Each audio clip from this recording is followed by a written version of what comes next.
Now, we've all heard, because Justin Trudeau and his environment minister keep telling us, that the best way to reduce greenhouse gas emissions linked to climate change is with a carbon tax.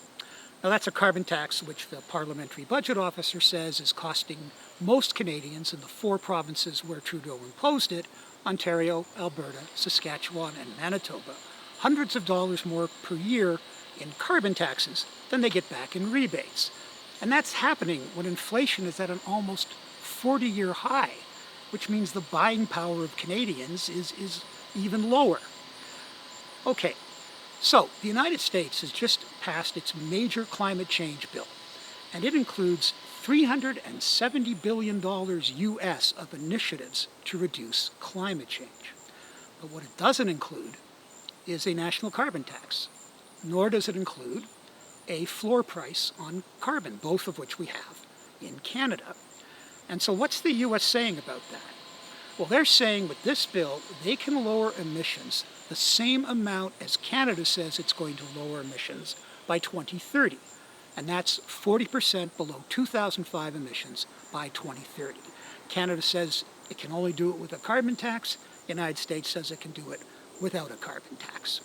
And to me, it's those kind of directly contradictory statements, in this case by the Biden administration and Justin Trudeau's Prime Minister's office, that makes Canadians legitimately confused and cynical about whether the purpose of a carbon tax is to lower emissions, or is it just to raise government revenue through taxation? Okay, well, the U.S. has taken a very different approach to climate change from the very beginning. For example, John Chrétien, our former Prime Minister, signed on to the Kyoto Accord from the United Nations, which committed Canada to lowering emissions. The Americans refused to ever sign Kyoto. They never enacted it.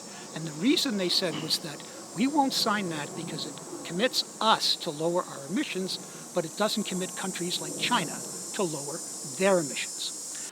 All of which brings us back to the question, do carbon taxes lower emissions, or do they just raise taxes? And we have some real-world experience to assess that.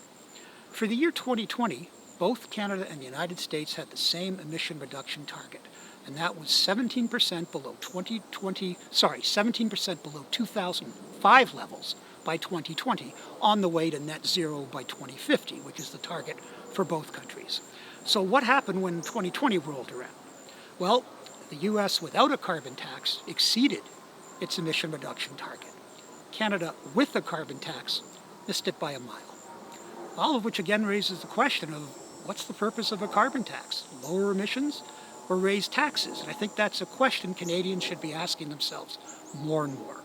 I'm Lorrie Goldstein of SunMedia. We're always interested in hearing your views, and please follow us on Twitter, Facebook, and our YouTube channel.